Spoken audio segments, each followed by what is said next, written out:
Härmast valge jõulusaan 1004 tormab nüüd. Aisa kell kingul Orusmäel.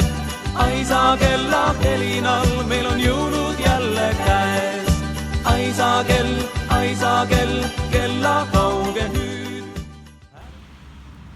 Häid pühi ja head vana aasta lõppu. Aisa kell, kella kauge hüüd. Härmast valge